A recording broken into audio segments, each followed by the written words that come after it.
Buenas tardes, ingeniero. Se ve la imagen, ¿no? Sí, ingeniero. Ya. Entonces comenzamos con el tema.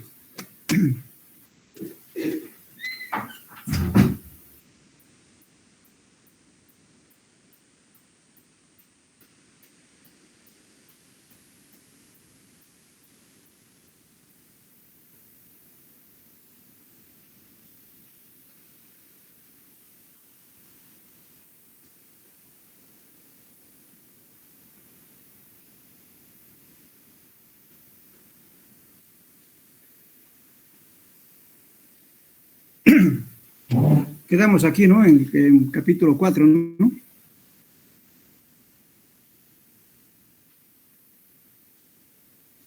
Hola. Sí, ingeniero.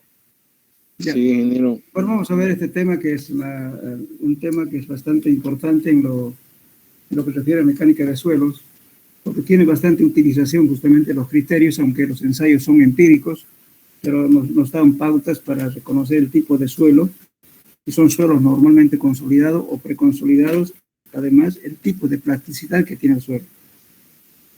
Bien, entonces,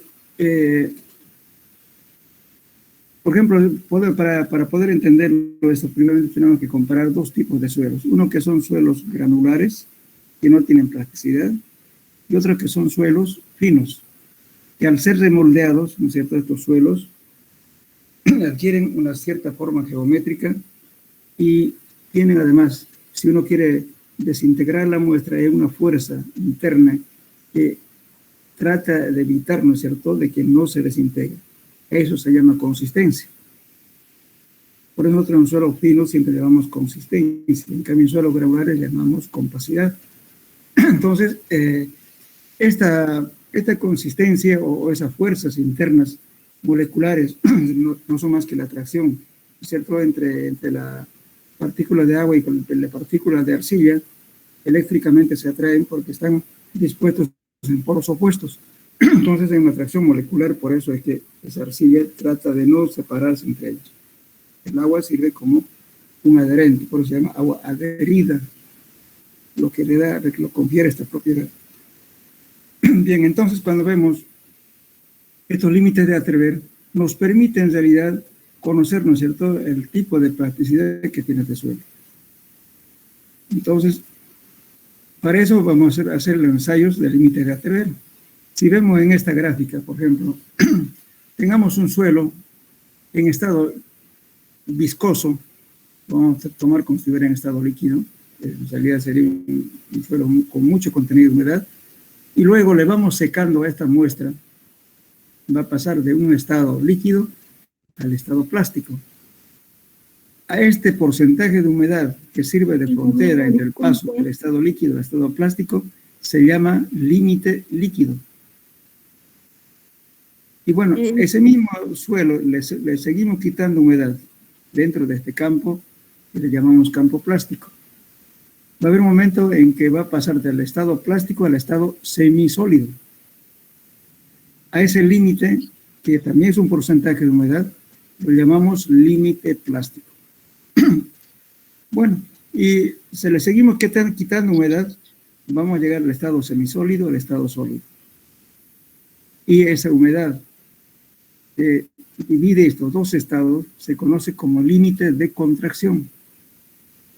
Pero este límite de contracción, aquí dice estado sólido, en realidad la muestra aún contiene un cierto porcentaje de humedad, sino que este porcentaje de límite de contracción es aquella humedad con el cual el suelo deja de contraerse. Ya no hay más cambio de volumen, pero aún tiene un cierto porcentaje de humedad. Entonces hasta ahí se deformó el suelo por pérdida de humedad. Bueno, entonces si nosotros hacemos la diferencia entre el límite líquido menos el límite plástico, a eso se llama índice de plasticidad. Entonces este índice de plasticidad nos permite determinar el tipo de suelos que tenemos, ¿no es cierto?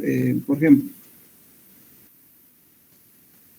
si el índice plástico está comprendido entre 1 a 7, que dice que el suelo es poco plástico. Si el índice plástico está entre 7 y 15, medianamente plástico. Si el índice de plasticidad es mayor a 15, decimos altamente plástico. Pues como ven aquí, nos dan criterio. Lógicamente que si nosotros tenemos que escoger un suelo que vamos a utilizar en carreteras, en lo que sea, tenemos que tratar un suelo que tenga poca plasticidad o tendiendo a ser suelo granular. Pero no podemos hacer una carretera con un índice de plástico entre 7 y 15 o que sea mayor a 15. Bien. Entonces, para hacer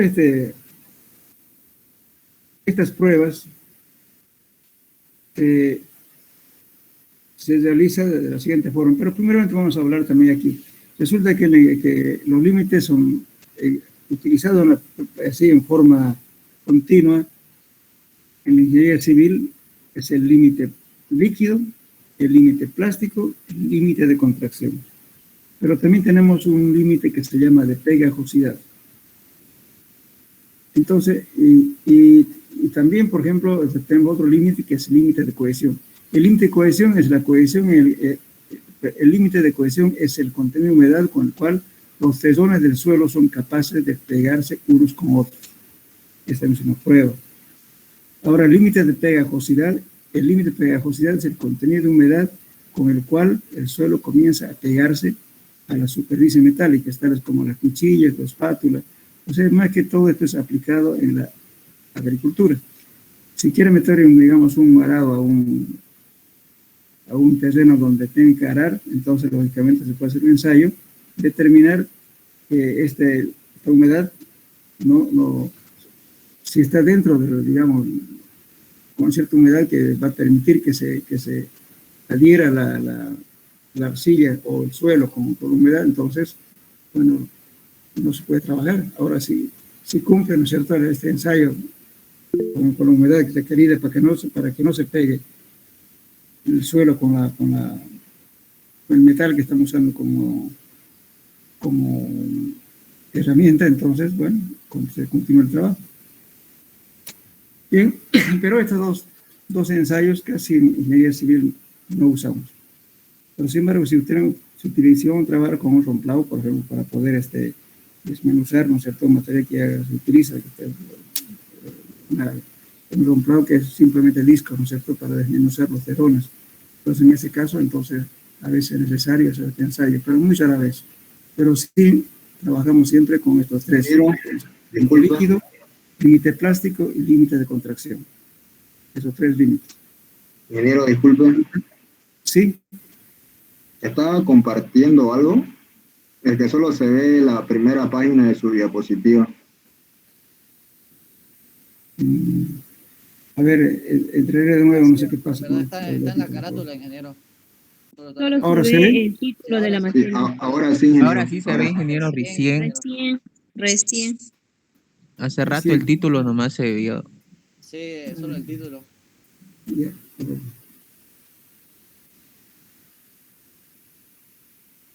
Espera un ratito, voy a tratar de volver a otra. ¿Se ve ahora ahí o ven una imagen muy chica? Se ve, Sí, ingeniero. ahora sí se ve la diapositiva número 71. Ya, entonces continuamos así, porque pasa que tengo cargado dos ¿cómo le puedo decir? Presentación del trabajo, entonces me abrieron otra. Bueno, ahorita continuamos con esto, entonces. Dice, les decía, por ejemplo, en esta gráfica podemos ver un volumen, el suelo está en estado líquido, digamos. Y si ponemos aquí, por ejemplo, una gráfica volumen versus peso del agua, vamos a tener aquí un estado líquido y vamos a ir bajando, ¿no es cierto?, cuando vamos quitando humedad, entonces el peso del agua va disminuyendo en un cierto lugar y el volumen también va disminuyendo. Fíjense, aquí una pendiente. Pasa de este estado, del límite líquido, pasa al límite plástico y el límite de contracción. Entonces, cuando llega el límite de contracción, resulta que el volumen ya no varía, pero sin embargo la humedad aún continúa todavía, tiene un poco de humedad. pero ya el suelo ya no cambia de volumen. Esta es una representación esquemática, cómo funciona esta humedad. Entonces, justamente el límite de contracción va a salir de esta gráfica. Cuando ustedes calculen el porcentaje de humedad aquí, van a determinar la fórmula del límite de contracción. Al final de esto vamos a verlo.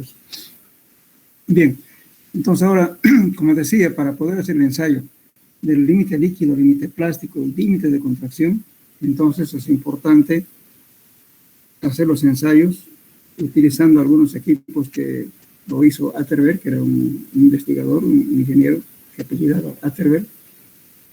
Pero previamente a eso podemos hablar antes que entremos a los ensayos. ¿Por qué es importante? Bueno, vamos a hablar de una estabilización de suelos. ¿Qué es estabilizar un suelo? Mejorar sus características físicas. Para eso podemos alterar químicamente algunas condiciones del suelo. Por ejemplo, si hacemos una estabilización electroquímica, ¿qué estamos haciendo? Estamos echando un compuesto químico al suelo para que haya un intercambio iónico. O sea, cambiamos, ¿no es cierto?, las cargas positivas y lo estamos invirtiendo de tal modo que haya repulsión entre el agua. Cuando las cargas están de igual signo con el agua y la arcilla, entonces hay repulsión, se repelen. Cargas opuestas, cargas iguales. Y si tienen cargas iguales, se atraen. Entonces, justamente para estabilizar hay varios métodos, que uno es estableciendo la química, otro puede ser físico. Por ejemplo, el físico, que es pasar corriente, digamos, ¿cierto?, con electrodos en un suelo, vamos a cambiar su polaridad, o en su defecto, la temperatura también es una forma de estabilizar.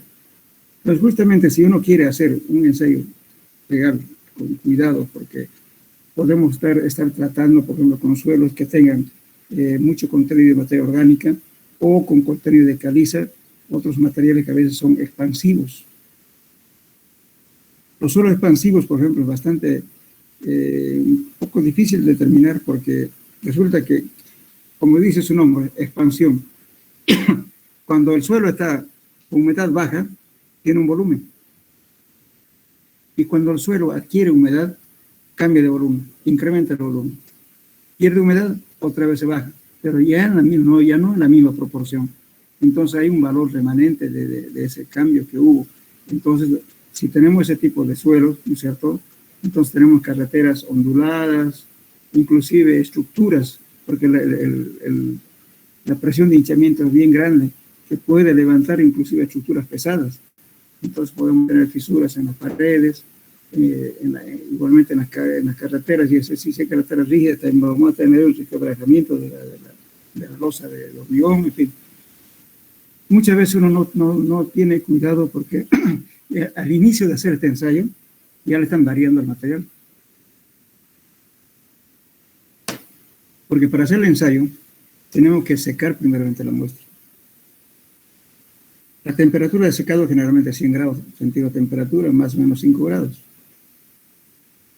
Pero si yo lo puse, digamos, un material expansivo que tiene caliza o que tiene otros elementos, le estoy cambiando, al secar ya le estoy cambiando sus propiedades físicas. Entonces ya no va a tener esa plasticidad, va a perder su hinchamiento. Entonces voy a tratarlo como un suelo cualquiera. Y si detectamos eso, ¿no es cierto?, es el tipo de suelo que tienen esas propiedades, siempre van a ser suelos color gris, suelos negruzco, o suelos, qué sé yo, tendientes a, ¿cómo puedo decir? Además tienen a veces un pequeño mal olor cuando está en estado húmedo, en fin. Entonces se hace la prueba. Y una prueba es fácil de tomar unas gotas de ácido nítrico, y si hay efervescencia, entonces significa de que tiene caliza o tiene materia orgánica. Entonces, la temperatura de secado antes del ensayo no debe exceder temperaturas mayores a 60 grados centígrados para no cambiar sus propiedades plásticas. Entonces, hace el ensayo. Por eso hay que tener mucho cuidado antes de hacer el ensayo en laboratorio. Bien, entonces, para preparar las muestras, ¿qué se hace? Previamente determinado si el suelo es inorgánico o es orgánico, tiene calizas, entonces procedemos a secar dependiendo, digamos, del tipo de material. Si es totalmente inorgánico, entonces utilizamos un horno y a 100 grados centígrados podemos secar la muestra. Una vez secado, entonces desmenuzamos. No molemos, porque hay mucha gente que agarra, porque las arcillas al secarse se hacen pezones muy duros. Por tanto, agarran un combo y una plancha metálica y empiezan a golpear. Ahí están alterando totalmente su estado granulométrico. Lo que hay que hacer es desmenuzar. ¿Qué es desmenuzar? Por eso cuando se seca la muestra se pone al horno, hay que poner en pedacito en húmedo, que es más fácil partir, para que seque fácil y además sea fácil de desmenuzar. Para desmenuzar se coloca en un mortero, ¿cierto?, que es de cerámica, y un mazo, que es de madera y con una cabeza de goma. Con eso se va girando como haciendo masaco, más o menos así, bueno, para que me entiendan. Se va girando, ¿no es cierto?, dando pequeños golpes, ¿no es cierto?, con ese mazo, y se va tamizando en la malla número 40. Todos los ensayos se hacen con material que pasa a la malla número 40. Entonces, una vez ya obtenido el material que pasa a la malla número 40, entonces hay que humedecer la muestra, hay que hidratar y colocar en un recipiente con la menor cantidad de agua posible y colocarle y hacerle reposar por lo menos unas 12 horas, mejor si 24 horas, para que las partículas se hidraten, para que se humedezcan en la parte interna de la arcilla. Una vez realizado entonces ya mezclamos, ¿no es cierto?, la muestra, que se haga como una pasta cremosa, un poco bastante espesa. Entonces lo separamos en 3 porciones. Uno para hacer límite de contracción, límite líquido y límite plástico. Lo separamos las muestras. Bien. Una vez separado, entonces vamos a tener, con la misma preparación, vamos a hacer los 3 ensayos. Bueno, para poder hacer el límite líquido, se utiliza un aparato de Casa Grande, que fue inventado en el año 1932, fíjense, es bastante viejo, ¿no? Entonces, el aparato de Casa Grande es este aparatito de acá. Si lo vemos lateralmente, vemos aquí una base que es en realidad de madera forrado con caucho duro. Y tiene aquí un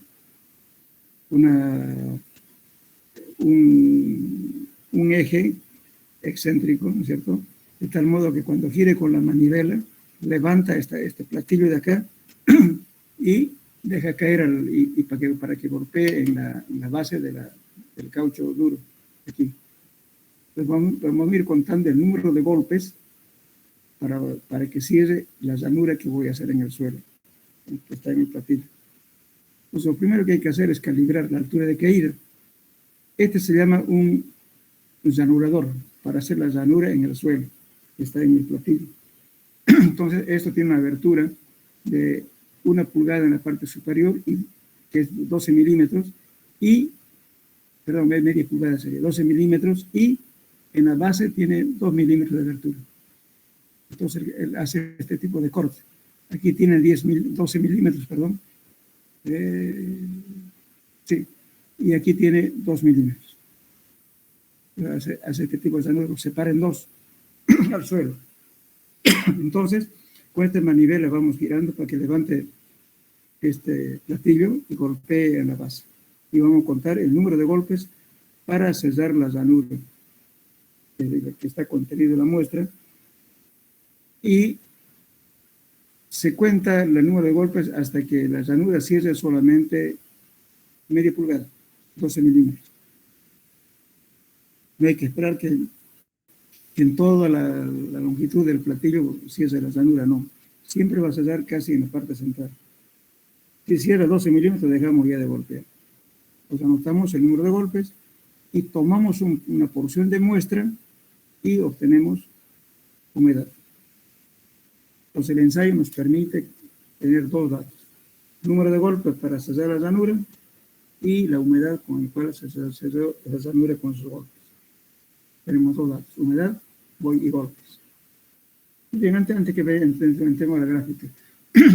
Esta cabeza de acá del llanurador tiene 10 milímetros. es exactamente la altura de caída. Entonces, con esto se pone este aparato acá, a la base del platillo, y aquí tiene un tornillo para regular, para levantar o bajar más el platillo. Entonces, con eso se regula, de tal modo que la altura de caída siempre sea 10 milímetros. Bien, entonces, con los datos que obtuvimos de los ensayos, por eso primeramente siempre se hace con la menor cantidad de humedad posible. Después a esa misma muestra recuperamos y le echamos un poquito más de agua para que varíe la humedad, y de esa forma vamos a ir haciendo varios puntos de ensayo. Y esos puntos los vamos a representar en esta gráfica, que va a ser el número de golpes en este eje y el contenido de humedad aquí. Entonces, fíjense que hemos hecho un ensayo, 2, 3 ensayos, 4, 5 ensayos. Generalmente esta recta va a ser siempre casi colineal.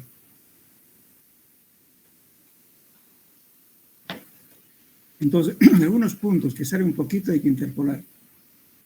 Si tenemos un punto muy lejano se desecha, por eso es siempre conveniente hacer 4 o 5 puntos, mínimo.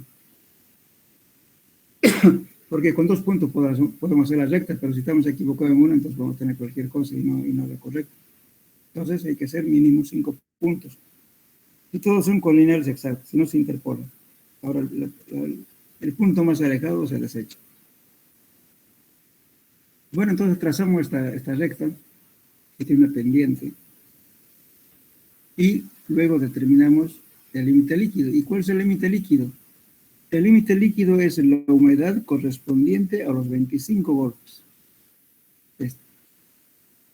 Entonces, entro con humedad criptográfica, perdón, la humedad, el 25 golpes, vengo hasta aquí y determino aquí. Esto es el límite líquido. Bueno, ahora, se ha determinado que la pendiente de esta recta siempre tiene el mismo ángulo. Se han hecho pruebas más de 700 y tantos ensayos, siempre han determinado de que en un suelo varía la humedad y varía el número de golpes, pero menos la pendiente. La pendiente es permanente, es como le puede decir, una constante. Por eso ahorita vamos a ver una formulita que le voy a explicar bien. Entonces, lo que quiero decir, este trabajo es bastante moroso. De esta forma no hay como fallar, porque es la forma más correcta de hacer el ensayo. Pero si ustedes se imaginan, agarran un trabajo de suelo, de un estudio de suelo de 100 kilómetros de carretera. Bueno, generalmente cuando la carretera es importante, se hacen los sondeos cada 100 metros o cada 50 metros. Supongamos que hagamos cada 100 metros. En 100 kilómetros, ¿cuánto salen? 1000, ¿no? 1000 sondeos. De los 1000 sondeos pongan que hagamos 500 que tengan plasticidad, los demás que sean arena. 500. Entonces, si este ensayo me va a durar, hacer límite líquido, límite plástico, especialmente el límite líquido me va a tardar un tiempo promedio de unas 3 horas. Primero tengo que sacar la muestra, desmenuzar, luego hacer el ensayo, después tengo que volver a esperar que seque, todo ese proceso, fíjense.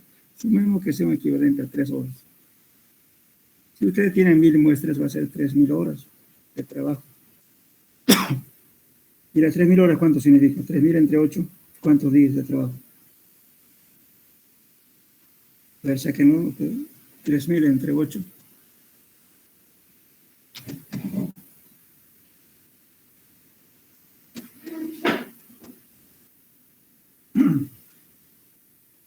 ¿Cuánto les da? 375. 3000 dividido 8 horas diarias, así que trabaja un trabajador. 375 días tendrían que tardar, ¿verdad? Es medio, bueno, si hacemos un trabajo es bastante moroso que hacer esto. Normalmente a veces muchas empresas que se presentan lo toman por analogía, los suelos lo ponen en la clasificación y no es la correcta, puede variar. Bien, pero sin embargo, este método siempre se debe emplear por lo menos como chequeo, ya aunque el laboratorista tenga una práctica, entonces se puede hacer por otro método. Por ejemplo, utilicemos esto. Este método fue, o sea, esta formulita, fue adoptado por la Estación Experimental de Hidrovías de Estados Unidos. Y dice el límite líquido es igual a la humedad para que sea el número de golpes, dividido entre 1.419 menos 0.3 por logaritmo de n. Este n es el número de golpes para cerrar la llanura. Entonces yo puedo hacer aquí humedad haciendo variar, puedo tabular esto. Humedad que me varíe de 2, 3, 4, lo que sea. Y el número de golpes lo mismo, ¿verdad? Puede tener una tabla. Entonces yo cuando tenga este valor directamente voy aquí, voy a tomar la humedad y veo la cantidad de golpes correspondiente, inmediatamente hago la división y tengo el límite líquido, con un solo ensayo. Esta fórmula no tiene limitación, no dice para cuántos golpes es válido y para cuántos golpes no es válido. Entonces se puede usar esta fórmula. Pero la más usual en nuestro medio es esta. Esta fue determinada por la Estación Experimental de Hidrovías y también por el instituto que se llama USA de Estados Unidos.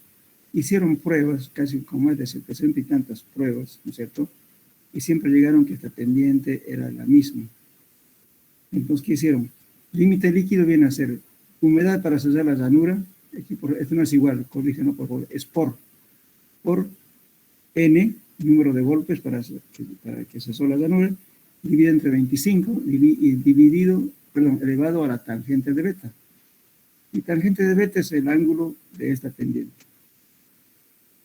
Entonces, como vieron que todo era constante en todos los ensayos que hicieron, entonces lo tomaron como una constante, entonces el ángulo que se obtuvo, ¿no es cierto? Nos dio este valor, la tangente de alfa, de beta, perdón, le dio 0.121. Entonces la formulita quedó como humedad para cerrar la llanura, n es el número de golpes, ¿no es cierto? Para exceso de la llanura dividido entre 25, todo es elevado a 0.121. Entonces esto también solamente permite hacer un solo ensayo, por lo que simplifica en realidad la cantidad de trabajo que uno hace. Pero esta fórmula es aplicado siempre y cuando el número de golpes para sellar la llanura sea entre 20 y 30, es el rango de uso de esta fórmula. Si es menos de 20, no se puede usar. Si es más de 30, tampoco. Esto es válido solamente para golpes que cierran de 20 a 30. Entonces, lógicamente, esta fórmula simplifica el tiempo de ejecución del trabajo. Pero siempre es conveniente, de vez en cuando, ¿no es cierto?, chequear a la persona que están haciendo, hacer uno de estos métodos. De la misma muestra tomar y va para ver con cuánto estamos variando. De que va a haber una variación con decimales, hay variación. Pero no es una variación muy grande. Pero ahorramos en tiempo. Eso es para el límite líquido. Bien. Ahora, para hacer límite plástico es mucho más empírico todavía. Por lo menos en este caso, ¿no es cierto? Este aparato hoy en día ya vienen, aprieta un botón y solo golpea y tiene un contador, inclusive lo que está contando, lo que está golpeando. Pero sí, el ojo humano siempre está viendo en qué momento cesó la llanura. Aprieta un botón y ya cesó la llanura automáticamente, ¿no? Ya tenemos los equipos modernos tienen así, electrónicos. Pero siempre participa el hombre, la máquina no le va a decir esta es la humedad, esta es el límite líquido. Entonces tenemos que estar mirando en qué momento cesó la llanura, esa longitud que le indico de 12 milímetros. Y también quién hace la llanura, también tiene que ser con el desarrollador mecánicamente el hombre. Pero no nos podemos desligar, no se ha automatizado en su totalidad esto. Ahora ya hay un método que está saliendo justamente, que no está todavía implementado, muy divulgado, digamos. Es con un cono, igualito que el aparatito de Vicat que hacen ustedes en hormigón, perdón, en cementos. parecidas. Se está usando ya en algunos países. En vez de estar haciendo estos valores para límite líquido, un pequeño conito.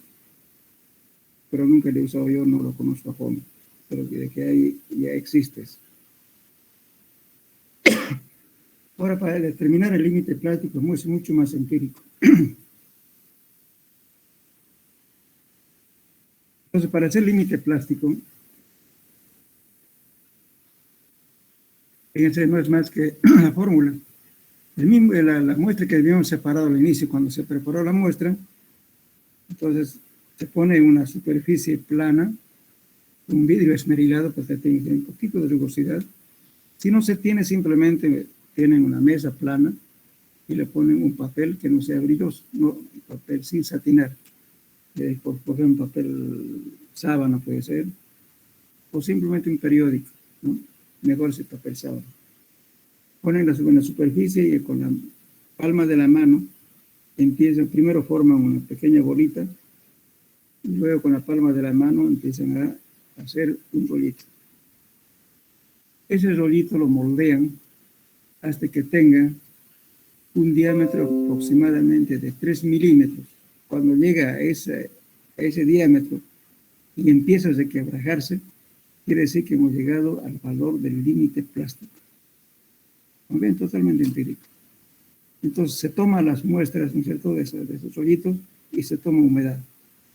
Entonces, este ensayo se hace 3 veces, por lo menos hay que hacer. Y luego los 3 lo ponemos y calculamos límite límite plástico 1, límite plástico 2, límite plástico 3, y luego lo promediamos. El promedio es lo que se utiliza en los cálculos. Pero muchas veces no hay, es decir, en el laboratorio a veces hay tanto trabajo que a veces no tenemos ese tiempito de hacer 3, a veces hacer 1.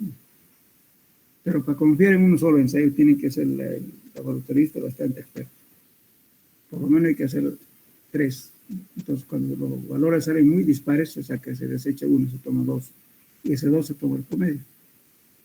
Es el valor límite plástico. Bien empírico. Ahora, lógicamente, lo que hay que contar justamente son las pasadas de mano, ¿no? Cuando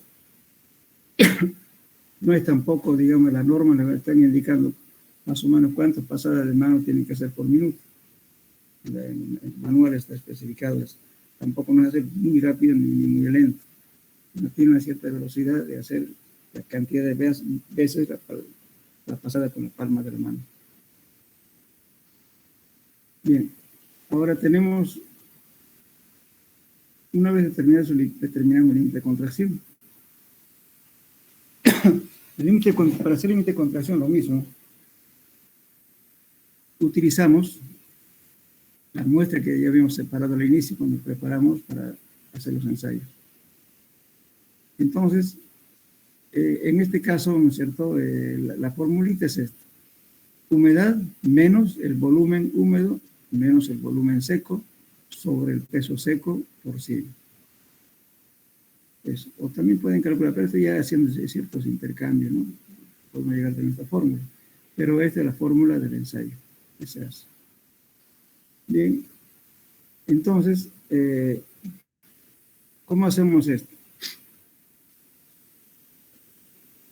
Se prepara la muestra, y luego vamos a proceder a colocarle en un pequeño molde que tiene aproximadamente de 4 centímetros por 1 aproximadamente de altura, para hacer una galletita en realidad.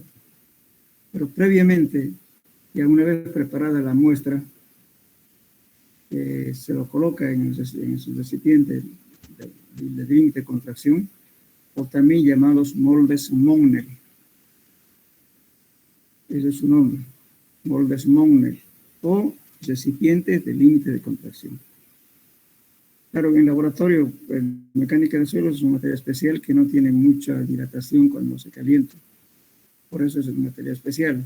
Pero algunos laboratorios también usan, por cuestiones de necesidad, o no se consigue el moldecito, utilizan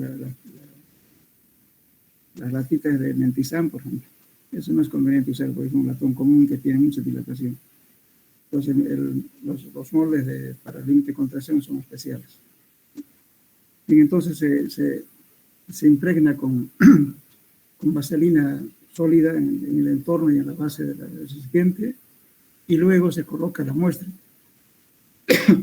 Y dando golpes de arriba, para golpear en una superficie, con una altura aproximadamente de unos 5 centímetros de altura, de tal modo que la muestra se reparta en toda la superficie del molde. Una vez realizado eso, entonces recién procedemos a engrasar. Y tendríamos entonces el suelo en el molde. Entonces ese molde lo pesamos, luego lo secamos, tenemos el peso húmedo y peso seco, que con eso calculamos esta humedad. Bueno, el problema es lo siguiente. El volumen húmedo va a ser el volumen justamente del molde, porque la muestra va a estar contenido en ese molde. Entonces, el volumen húmedo también es fácil de determinar. El volumen del molde, ¿qué hacemos? Lo llenamos al pequeño molde con mercurio y con un aparatito que se llama vidrio de reloj. Ahorita lo voy a mostrar. Este es un pequeño molde, fíjense, de límite de contracción. Este es un vidrio de reloj. En realidad es un vidrio, un plástico que tiene 3 púas en forma triangular, que un punto, otra púa por último, para entenderlos mejor. Entonces, esto permite, ¿no es cierto?, para poder enlazar, porque cuando colocamos el mercurio aquí va a haber una protuberancia acá por su alta viscosidad que tiene el mercurio. Entonces, para poder tener el mercurio lleno de recipiente, entonces utiliza esta lámina de vidrio, con sus 3 puitas que tiene ahí, y luego enlazamos. Una vez hecho eso, entonces pesamos, ¿no es cierto?, el mercurio contenido en este recipiente. Como conocemos ya el peso específico del mercurio, que es 13.14, que si no me recuerdo, es una constante, entonces tengo el peso específico. Entonces otro va a ser ¿qué cosa? Peso sobre volumen. ¿No es cierto? Entonces, de ese modo voy a conocer justamente el volumen 1. Voy a despejar volumen y voy a tener el peso contenido en el molde, y dividido entre el peso específico me da el volumen. De ese modo conozco este volumen 1. El problema es conocer el volumen 2, cuando ya está seco. Cuando está seco ya, entonces, por eso es importante que la galleta sea completamente sana, esta muestra de aquí. Me olvidaba decirles, cuando se moldea, se coloca el suelo en este recipiente, no es meterlo directamente al horno. No hay que dejar reposar al aire libre por lo menos 4 o 5 horas, de tal modo que evapore la humedad, para que cuando yo ponga al horno no se me raje. No se me quebre esta galleta, porque lo quiero enterita, porque tengo que medir su volumen 2 para utilizar la fórmula.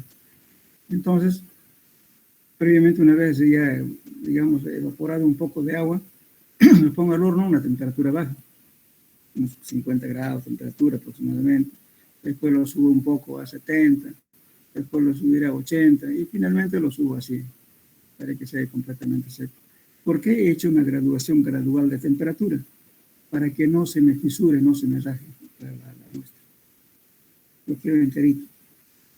Entonces, bueno, una vez obtenido eso, ¿no es cierto? Entonces ya tenemos ya la muestra seca y pesamos el peso seco y vamos a medir el volumen.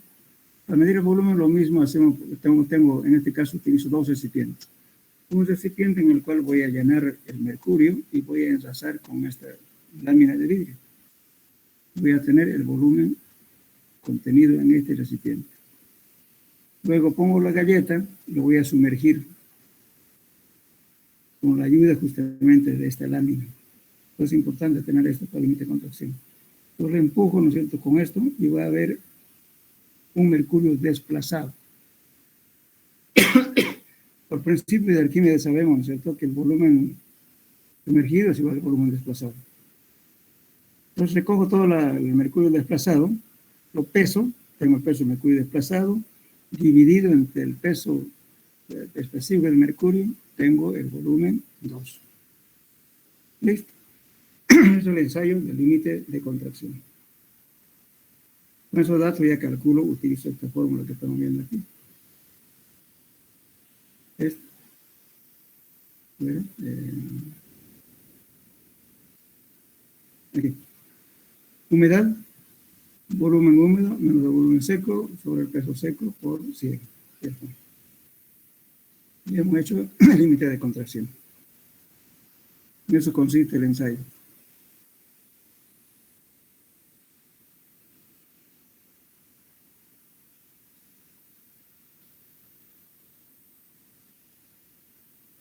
Bueno, ¿se entendió la explicación o no han entendido?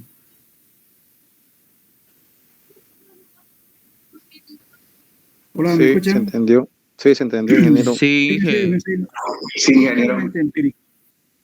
Totalmente empírico. Hay que tener cuidado simplemente empezar. Por eso. Bueno, entonces ahora vamos a ver cuál es, digamos, los conceptos que vamos a aprovechar justamente de todo lo que estamos hablando.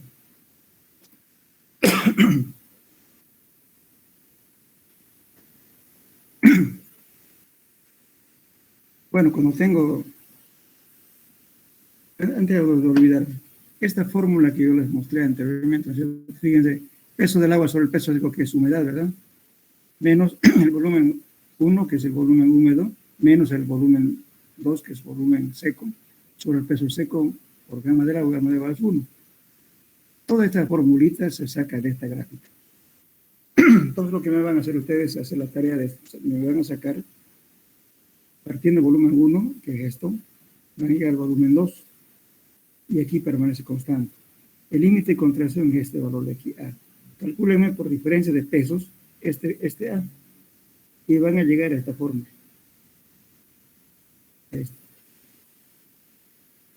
Y entonces, partiendo de esto, van a obtener esta fórmula que usamos en la práctica de los ensayos.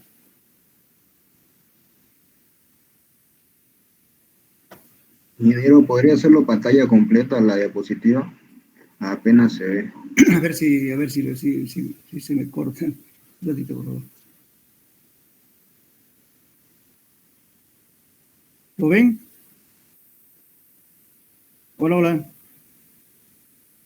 Se quedó ahí nomás, creo. Sí, no. Sí.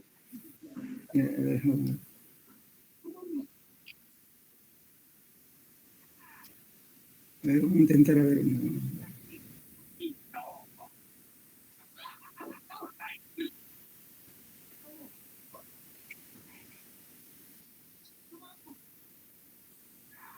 Ahora, ¿se ve? Mejor. Mejor, ¿no? Ya, entonces Sí, así se vamos a ve. hablar. Ya. Entonces, bueno, les decía, esta gráfica permite determinar la fórmula del límite de contracción. Lo único que tienen que hacer es, en realidad, calcular este A de aquí, por diferencia de pesos. ¿Ya? Entonces van a tener aquí esta fórmula de, fíjense, peso del agua sobre el peso seco por 100 es humedad. Entonces, esta humedad van a calcular aquí. Entonces va a ser igual aquí, fíjense, A, ya, esta humedad de aquí por 100 sobre el peso seco se les va a dar. Entonces, hacen paso a paso, van a llegar a esta fórmula.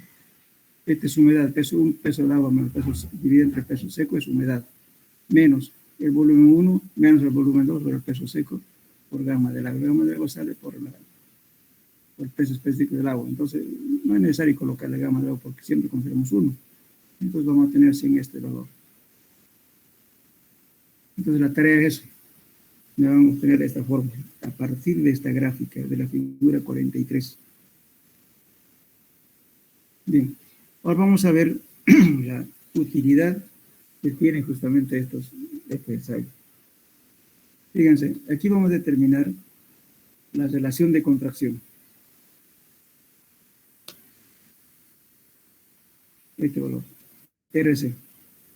Como ustedes lo ven, fíjense aquí, peso seco sobre el volumen seco. Cuando hicieron ustedes la formulita de gamma sub S, dijeron que era el peso seco sobre el peso de los sólidos, ¿verdad? el volumen del sólido. Eso se llama peso específico real o peso específico de los Sí, sólidos. ingeniero, se congeló. En este caso varía un poco. Por lo siguiente, fíjense, aquí estamos diciendo que V sub S es volumen del sólido en el límite de contracción. Entonces, ¿qué significa? El volumen, ¿no es cierto?, del suelo, ¿no es cierto? Pero este volumen tiene un poco digamos, de espacios vacíos. Entonces, cuando llegamos al límite de contracción, el volumen del suelo tiene espacios vacíos, aún con una cierta cantidad de humedad. Entonces, no es el volumen neto real.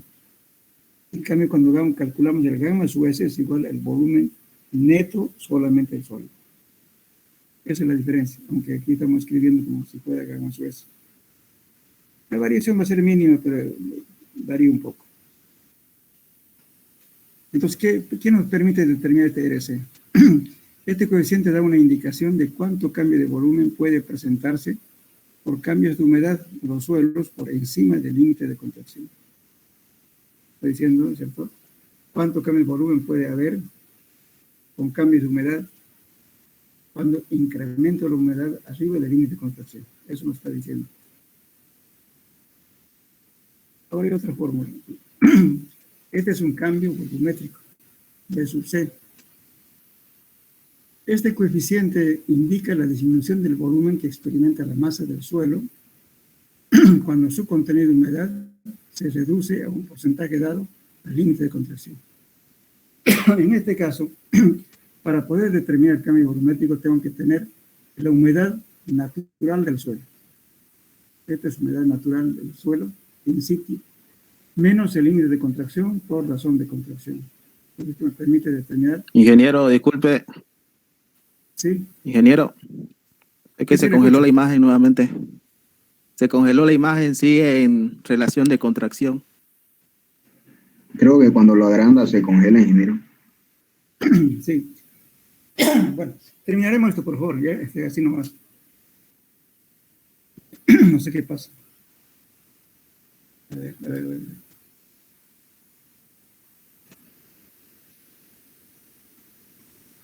A ver, volveremos a ver esta cosa.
¿Ahora se ve?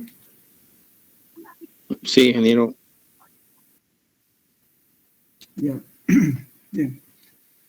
Bueno, me entendieron la pregunta. Decía que a partir de esta gráfica que tenemos acá, ¿no es cierto?, que me hagan la demostración de la fórmula del límite de contracción, el peso del agua sobre el peso seco, más la humedad, menos el volumen húmedo, menos el volumen 2, que es el peso seco sobre el volumen seco sobre el peso seco, me da, digamos, del agua, este es 1. Entonces nos van a tener la fórmula de calcular el límite de contracción. Esa tarea sería entonces para ustedes para llegar a eso. Básense de aquí empieza el asunto. No van a calcular esto de acá, este A, en base al peso de aquí. Bien.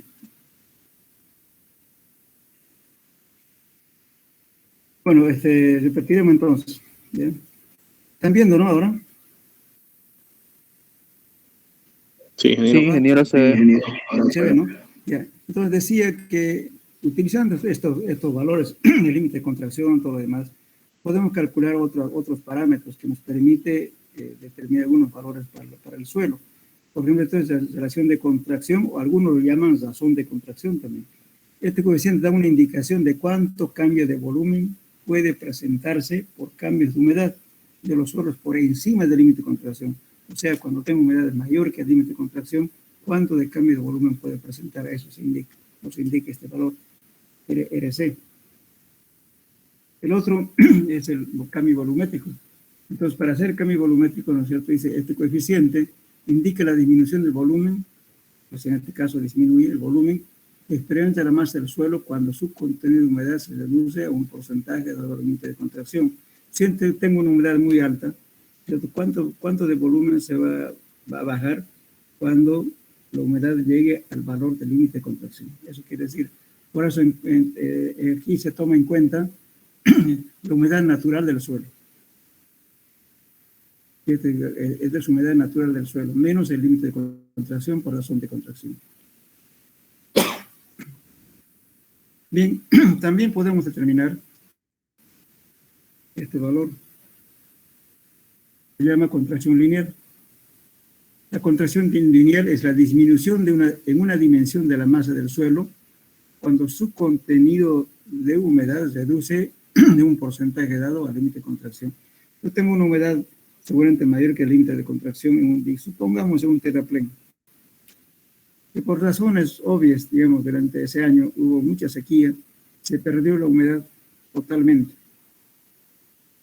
Resulta que ahí va a aparecer una contracción lineal, que va a aparecer fisuras transversales, ya sea en aeropuertos o en carreteras, cuando hay un exceso, digamos, de sequía, muchas veces se pierde humedad, especialmente cuando tenemos suelos con un contenido de arcilla o limo arcilloso.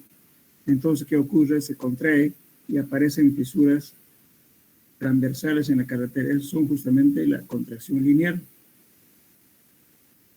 En Bolivia pasaba ese problema, un problema grave en un aeropuerto de Tarija, en un aeropuerto petrolero. Se fisuró transversalmente el aeropuerto que había para aviones en ese campamento. Y se investigó, todo el mundo pensó que era mala ejecución de la obra, como de costumbre, pero si no, ¿qué pasaba? Pues se llegó a la conclusión de que la excesiva sequía que hubo ese año en ese lugar hizo que se pierda toda la humedad del suelo y se contrajo y se produjo justamente fisuras en la plataforma de la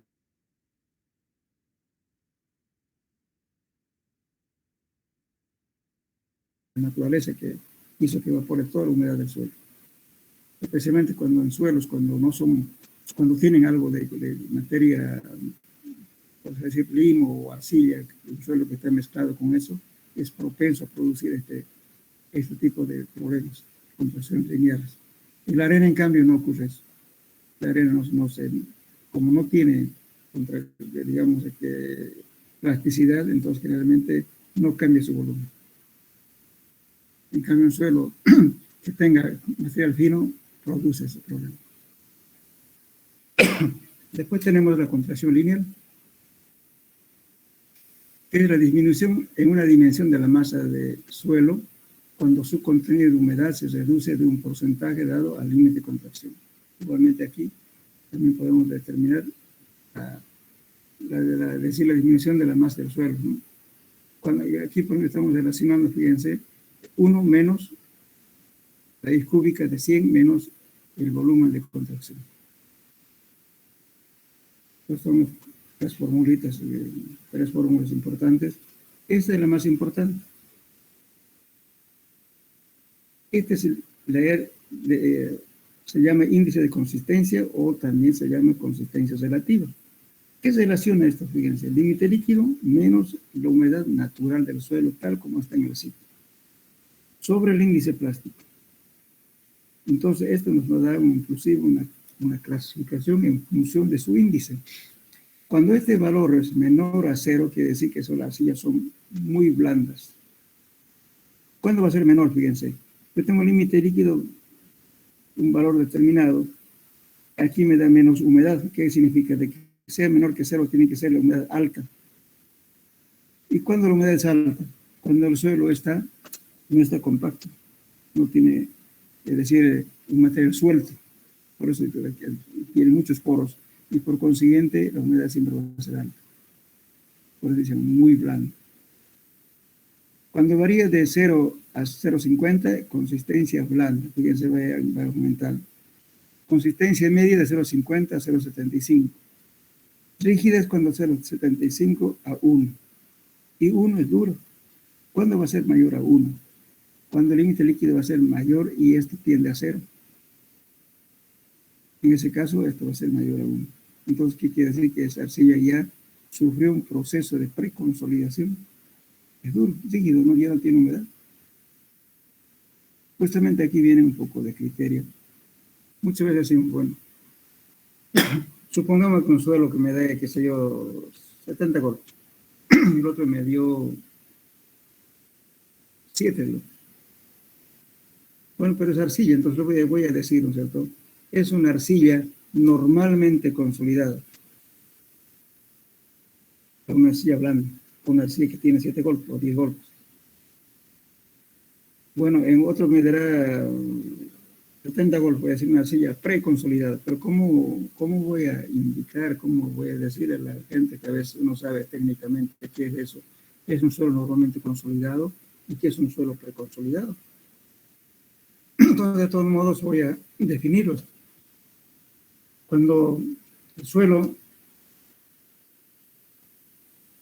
es normalmente consolidado, es cuando un suelo de reciente formación está caracterizado por tener muchos poros y por consiguiente es menos estable y con alto contenido de humedad, un suelo de baja resistencia y es propenso a deformarse. En cambio, cuando digo un suelo preconsolidado, es un suelo que ya soportó sobrecargas mucho mayores a la sobrecarga actual del suelo. Supongamos que yo tengo un suelo que estoy estudiando, digamos, a 3 metros. Pero a 3 metros encima tengo una carga propia del mismo peso del suelo. Bueno, entonces para que me ocurra este valor, ¿qué tiene que haber ocurrido? De que anteriormente en su vida geológica el suelo ha soportado sobrecargas mucho mayores a la sobrecarga que está soportando actualmente. Entonces ese peso que ya no existe ahora, que se perdió por razones, digamos, de erosión, lo que sea, a través de los años, ha hecho que el suelo se compacte, se consolide, entonces por tanto ya es un suelo casi impermeable, ya no tiene humedad, tendiendo a 0, y por tanto un suelo bastante duro, rígido, muy rígido. Entonces, con eso yo puedo darme cuenta, ¿no es cierto?, de que el suelo es preconsolidado. Y también me puedo basar en esto. Digo, el índice de liquidez es un parámetro que sirve para saber cuánto cambia de resistencia del suelo con el remoldeo. Igualmente estoy tratando aquí de decir humedad natural del suelo menos el límite plástico sobre el índice plástico. ¿Por qué dice esto? Cuando el índice de liquidez es aproximadamente 1, dicen será un suelo de baja resistencia. Si el índice de liquidez es menor a 0, indica que el suelo es rígido, duro. Ustedes se fijan esta fórmula que ocurre. Para que sea menor a 0, tiene que ser este valor alto, ¿no es cierto? Y esto va a tender a 0, que no tiene humedad, pues por tanto el suelo es duro. Si este fuera grande, entonces no fuera 0. Todo lo contrario. Si este es muy grande, este es bajo, con relación a este valor de humedad natural del suelo, entonces va a ser un suelo de baja resistencia, un suelo de reciente formación. Entonces va a ser un suelo normalmente consolidado.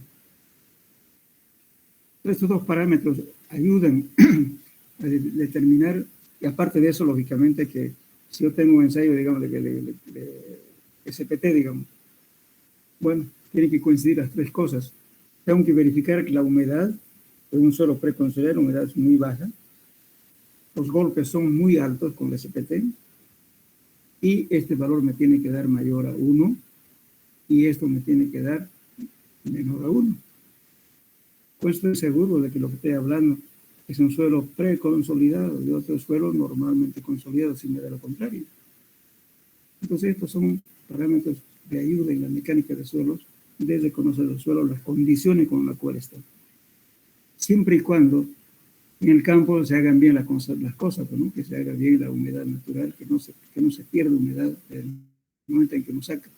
Y también estos ensayos bien hechos. Entonces, uno le da un parámetros, seguridad para indicar algo. Bien.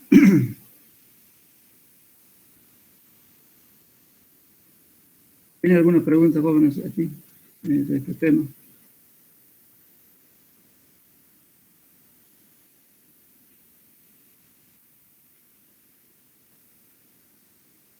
Hola, hola, ¿me escuchan? Sí, ingeniero, le escuchamos. ¿Tienen alguna duda, alguna pregunta al respecto?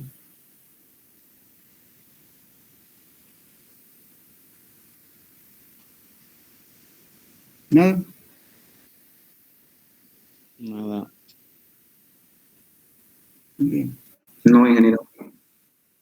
Bueno, entonces, hasta que no tienen preguntas. A ver, ya que ya estamos hablando ustedes. Si ustedes tuvieran una tejería, supongamos que van a fabricar la villa lobito, o tejas,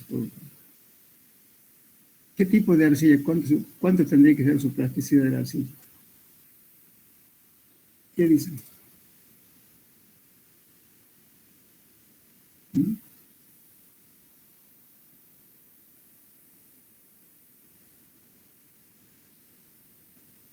¿Qué estamos viendo? ¿Cuál de estas tres arcillas? Mira, aquí tiene un índice plástico de 1 a 7, otro de 7 a 15, otro de 15 mayor a 15.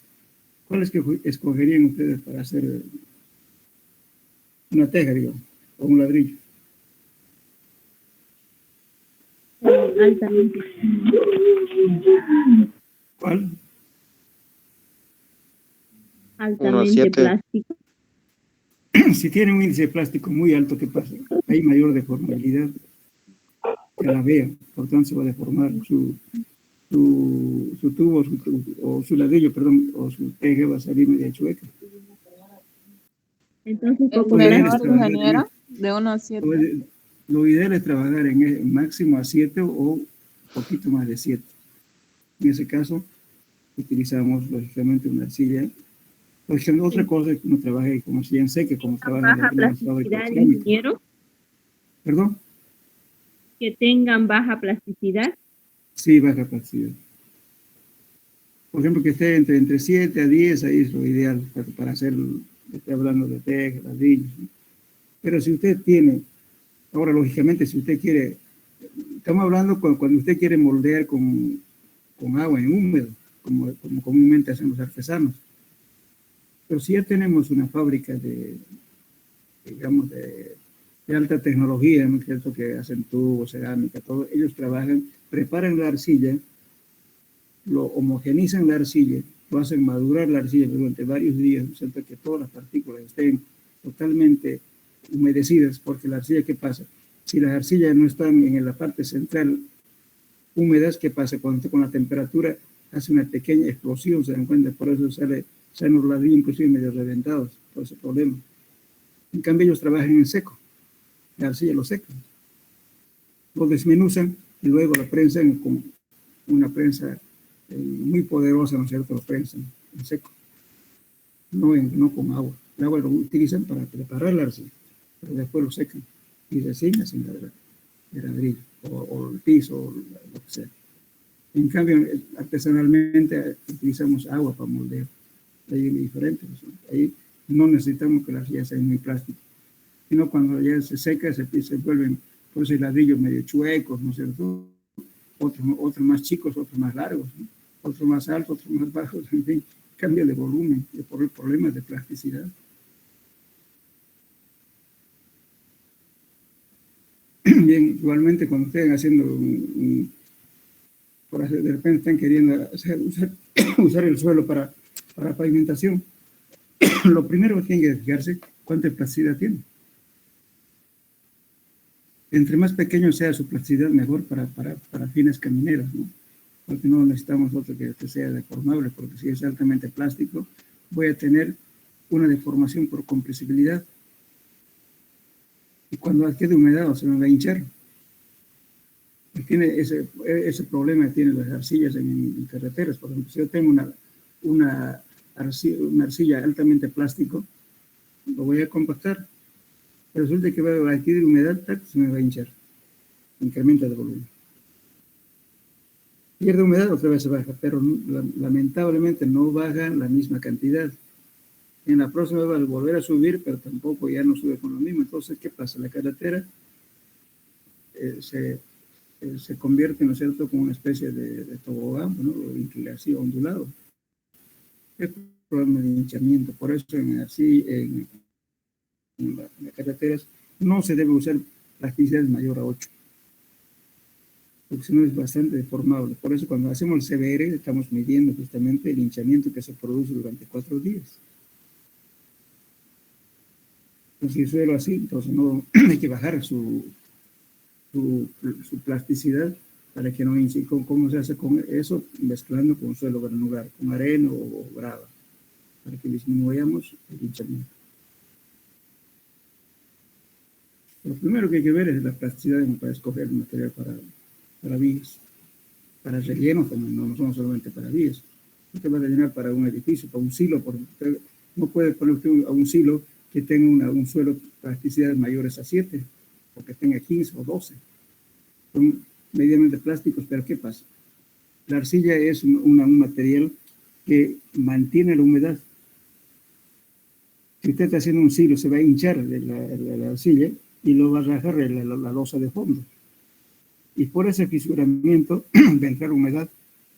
¿Y esa humedad qué va a causar? Nutrición en los granos. Entonces hay que eliminar eso. Ahora, lógicamente, pues, si quiere evitar problemas de capilaridad que no afecte la humedad de la losa de fondo, tendrá que poner por lo menos unos 15 o 20 centímetros de material granular. Puede poner grava o arena con grava. Entonces ahí rompe la capilaridad. Pero si está directamente en contacto con la arcilla se humedece y hincha. En un silo, en Osquina hubo un problema. Cuando se hizo, se recomendó y hizo un cambio casi de un metro y medio de material granular, se colocó en un silo. Pero se recomendó hacer un drenaje adecuado en el entorno del silo. Pero ¿qué hicieron? Más bien, en vez de hacer eso, le hicieron un canal de desagüe cerca del silo. Entonces llovió intensamente, vino el agua, corrió por varios días. El agua causó una infiltración y se fue hacia el silo. Y humedeció justamente la arcilla. Y la arcilla se hinchó. Y apareció problema de fisuramiento en el oso. Y todo el mundo dijo, no, que está mal hecho, que está mal compactado, el material granular. No era ninguna mala compactación, simplemente que hubo hinchamiento de la arcilla. Y eso es peligroso. Era un problema de drenaje. Por eso es importante eso, porque a veces por no gastar dinero a los propietarios, no, dicen, echarle nomás eso de ponerle una capita de suelo granular y listo. No. Además, en cualquier cimentación que hagan, nunca pongan contacto directamente, ¿no es cierto?, la fundación con arcilla. Así esté rígido, duro. Siempre coloquen una cama de suelo granular, arena gruesa o arena con grava. Cualquier hinchamiento que pudiera producir arcilla absorbe el suelo granular esa deformación. Es importante. A veces agarran la arcilla, ¿no? O así, que está dura, dicen, bueno, encima le ponen directo a la fundación, y no es conveniente eso. Siempre hay que poner un espesor de suelo granular abajo, para evitar problemas de emociones. Nadie podía explicar por qué razones, pero resulta que hay una recomendación generalizada de que se puede poner siempre un material granular como interfase entre el suelo arcilloso con la fundación. Bien. Bueno, ¿alguna pregunta, jóvenes?